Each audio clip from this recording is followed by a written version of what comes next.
Okay, I maybe made a teeny weeny little mistake, and I don't need people to judge me for it, please. I just need people to help me with solutions, because it already happened. It's over.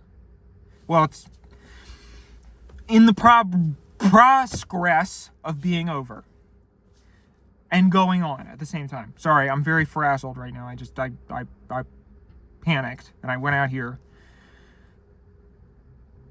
Well, maybe it'll be all right. I don't know, because I every year for Thanksgiving. Listen, I love my family, right? Individually. It's just that when we're all together, it's a lot of talking, it's a lot of small talk, it's a lot of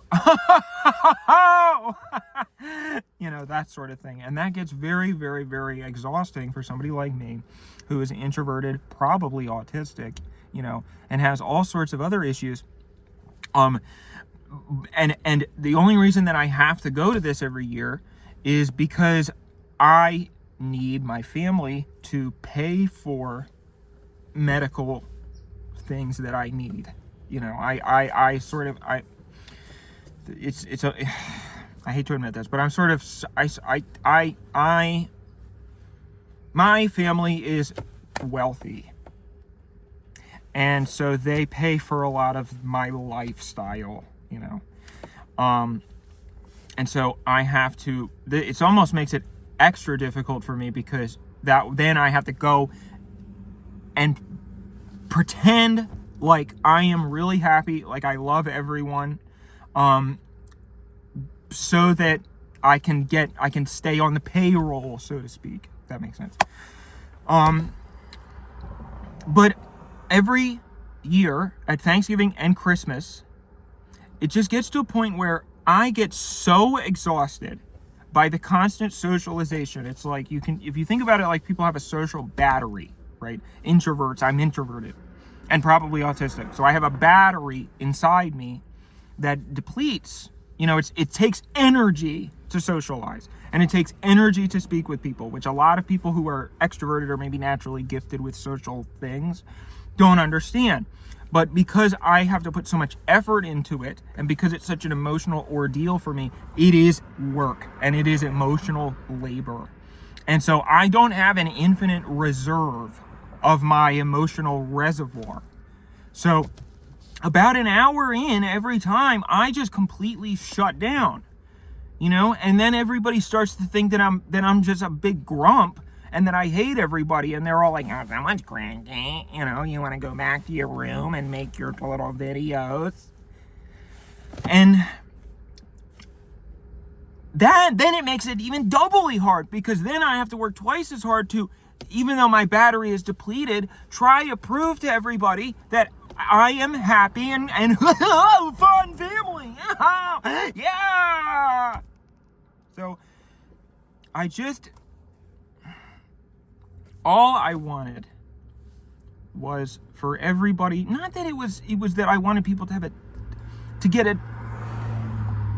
I just needed a break. Sorry.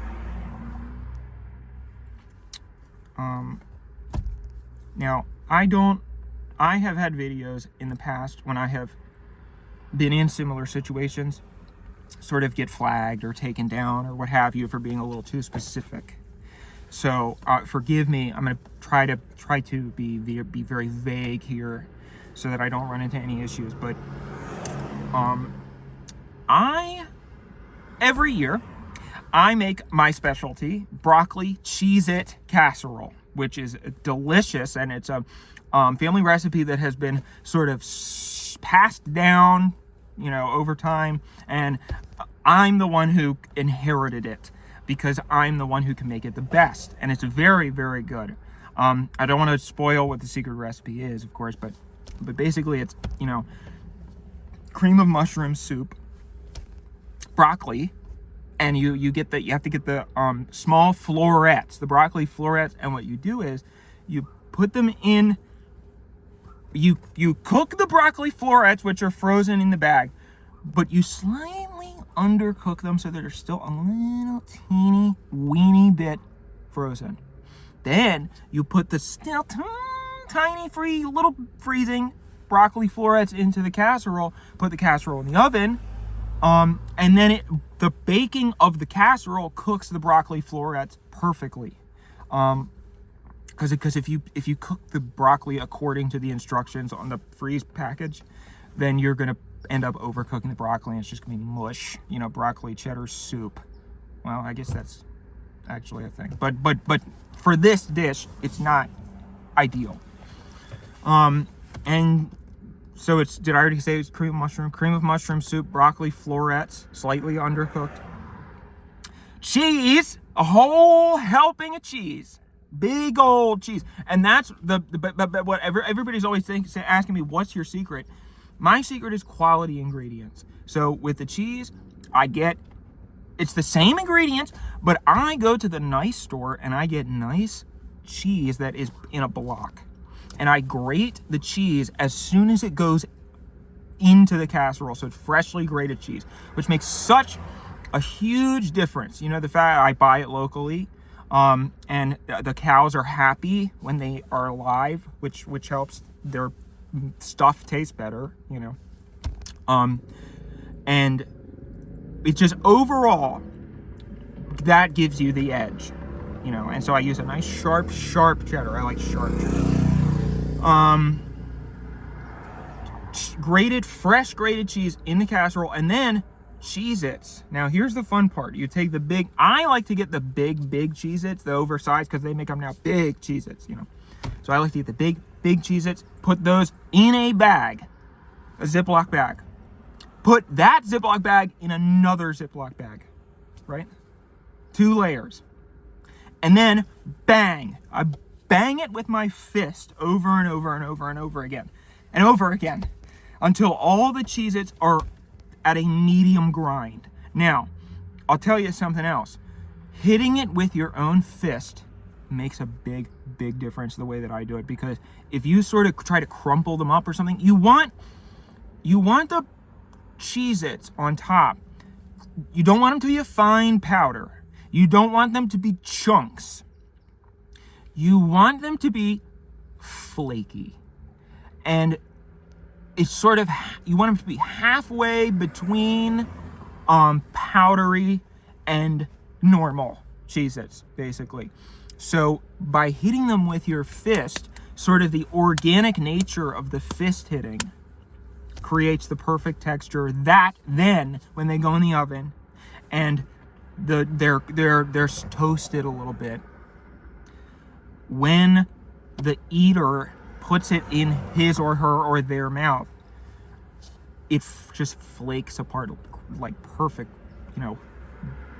disintegrates in their mouth. But also has a little bit of a crunch to it, So it's like the top notes, if you want to think of it, are crunchy, but it's like a crunch that melts. You want to get both the crunch and the melt, which is very hard to do.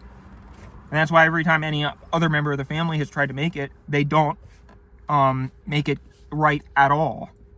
Because they don't pay attention to the details. This is the kind of thing that, with my broccoli cheddar casserole, with my short film, everybody's like, well, why'd you go to, how could that have taken so long? How could that have taken 4 months? It's just it's just stupid. It's like, because I pay attention to the little details. And you fucking morons on here, because you watch all of these videos on the fucking shitter, have no attention at all to the fine craftsmanship that goes into this crap. So of course you don't think that it was a lot of work, because you do not appreciate quality. Sorry, I apologize. Eddie, maybe we should take that out. No. Anyway, so the broccoli cheddar casserole always gets me a lot of brownie points, so that helps. I found that the better the broccoli cheddar casserole is, because no matter how badly the night is going, no matter sort of how underwhelming my social performance has been throughout the course of the evening, if the broccoli cheddar casserole is good, then all of a sudden everybody's like, oh my gosh, Dan, your cheddar casserole is so good. And it sort of negates everything else that happened the rest of the night. And it's all they remember is the broccoli cheddar casserole, right? Now the problem is that because people, I don't understand it. I don't understand why we have to spend all day there. We have to watch the stupid parade that nobody cares about. Then we have to eat dinner. And then we have to just hang out for another 5 hours. And everybody plays this game where it's like, well, I don't want to be the first one to leave. I want to, like, you know, so whoever leaves first is always just the one who hates your family the most. So it can't be me, because otherwise I would always be the person who leaves first. And I've tried to negotiate with some of the other family and say, why don't we let's make a game plan. You know, the other members of the family who hate our family as much as I do, I've tried to make a game plan and say, why don't we coordinate so that we both leave at the same time? So maybe we can plan a time and say, you know, 6:12, we're going to both start going like, well, you know, and then if we both do that, then we can sort of take the edge off with ourselves and be like, oh, we both said the same thing at the same time. Isn't that funny? But of course nobody wanted to do that with me because they're stupid. And they don't.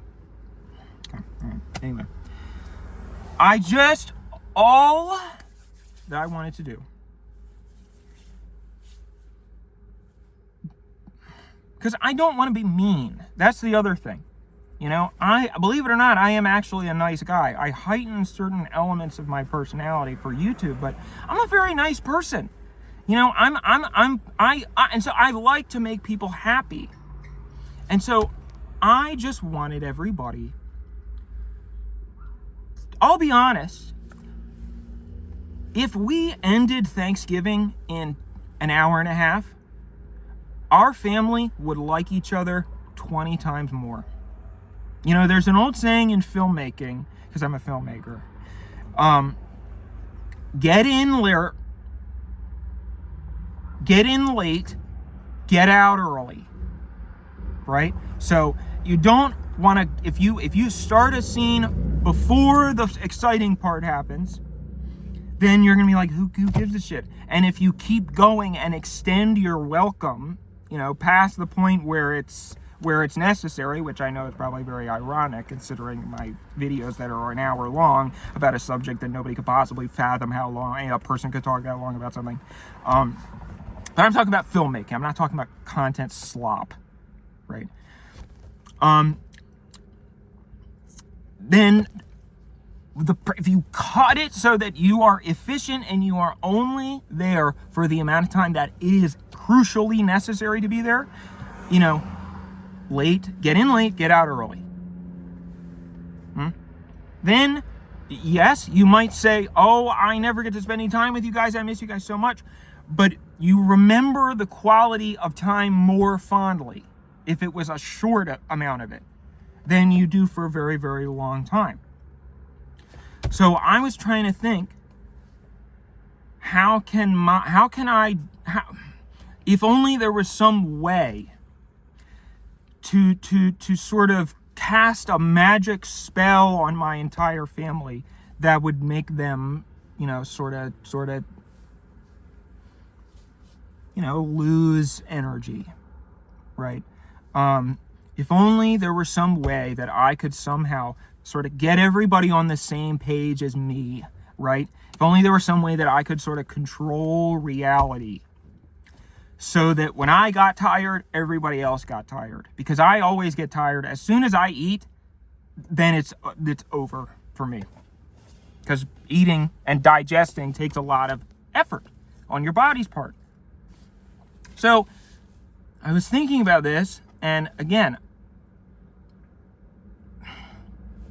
when I take it, it's very, very nice. It's very pleasant. You know, some of my best memories have been sitting on my couch after I took blank, right? I hope that's not too much. Surely that's okay, right? I mean, I've said some pretty crazy stuff on here, so I'm sure this will be fine. But so not only that, but honestly, they're not going to remember. That's the other thing. So it's kind of like nothing happened, right? It is totally harmless. As a matter of fact, it is good. Because this way, everybody will wake up tomorrow having had the best sleep of their entire lives. Because that's always what I say. When I'm out, I'm like Michael Jackson, you know, when he would have a doctor come over and he'd say, "Give me the good stuff, doc," and the doc would. Lights out, just like that. And I have insomnia, so the nights that I get to actually get a good night's sleep, great. They'd wake up tomorrow morning feeling fresh as a daisy, and they would say, "Wow, what a great Thanksgiving that was. I don't remember anything that happened after dinner, but I remember being happy." And that's all I wanted for them. You know, that's all I want for anybody. So if I'm sure that most of you understand and are supportive of me right now, but if you're not, I would challenge you to give me one reason why this was a bad thing to do, other than just because it is, right? Look at the situation. Now I'm talking about my intentions, right? I'm not talking about what actually happened in the situation, because after I do something, after I put something out into the world, what happens after that has nothing to do with me. That is the world, right? Not me. My job is done after the whatever, you know, the thing that I did. But I'm talking about my intentions, right? I'm sure you can agree. My intentions, based on what I've explained so far, sounds good. I thought that I was just about to see a pedestrian get hit by a car and die on my camera. Thank goodness. Somebody's getting picked up by Granny to go to Thanksgiving. Oh. Anyway. So I was trying to think, you know, what would be a good Thanksgiving amount of broccoli. All right, I have an idea. I was trying to think, how much salt should I put in the casserole, right? How much salt, because you don't want it to be too salty, right? But if it's not salty enough, then you just wasted salt. So I actually took a very, very long time to calculate the amount of salt, right? Because what I would do is I would do a dry run where I would scale down the recipe and I'd make a little tiny amount with the equation that ChatGPT told me to do, you know, and check the ratio of salt to casserole, and then I would evaluate how the salt made me feel, and determine the perfect. It's like a bartender, you know. You don't necessarily. Excuse me. You do not. You know, I mean, the bartender puts all sorts of stuff in your drink that you don't know what it is. You don't know the ingredients. You know, you don't, if you ask for a drink and all sorts of things go, you know, it's not like you're like, "Oh yeah, make sure that I want you to tell me every single thing that you put in this drink." You're just like, "Whatever, give me the drink that's going to make me feel good." And you trust the bartender to do that for you. And you trust the bartender to use their expertise of drink making to provide you with an experience, right? You're not like, "Well, wait a minute, is there licorice in here?" You know. So that's the way I looked at it, right? So I had sort of got a good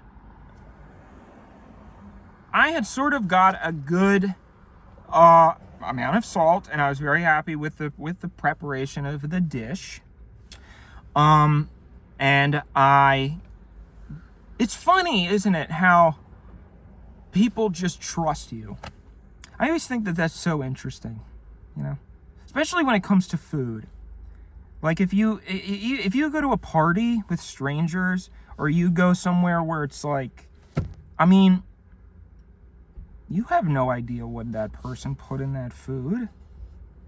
You don't know that person, or maybe you do, or if they're your family, it's just interesting to me,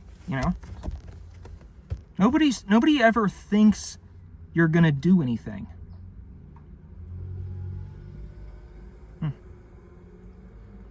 Trust. It's a very interesting thing. So, of course, no, it didn't raise any eyebrows. Everybody just scarfed it down, Now, what I was not accounting for, and this is the problem. Well, there was two problems. Number one, I have a cousin who is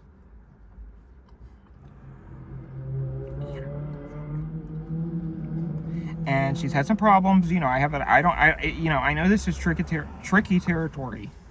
I don't want to make any kind of comment about any, you do you, right? But obviously she didn't want to eat every Thanksgiving, she always gets, she didn't want to eat the casserole, or at least not near. She put like one broccoli floret on her plate, and I was like, girl, you need to eat more of that, right? Because otherwise it's not going to work. It's not going to taste good. So you need to eat more. Sister, to 2025 short film released by Dan Etchell. Watch now on YouTube.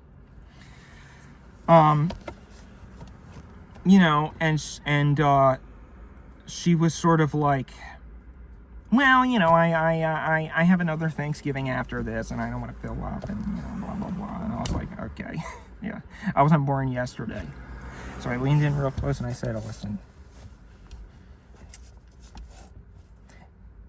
if you don't eat that fucking broccoli casserole, a full helping, I am gonna pull up your OnlyFans in front of everybody, in front of Grandma.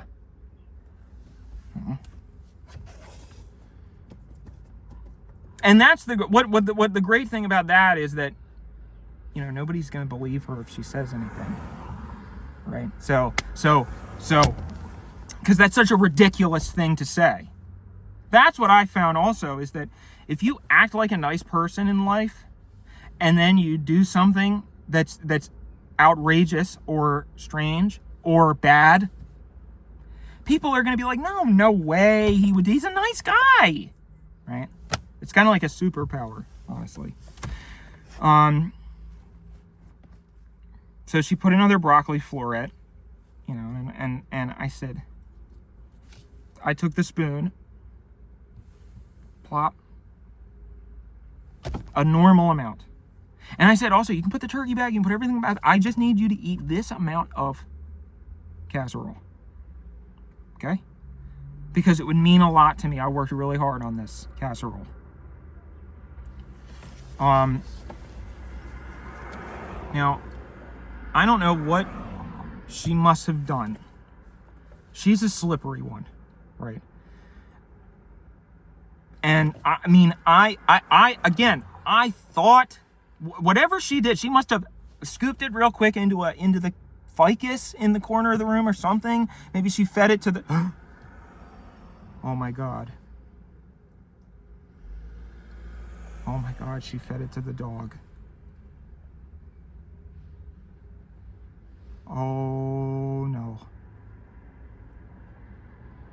Oh god.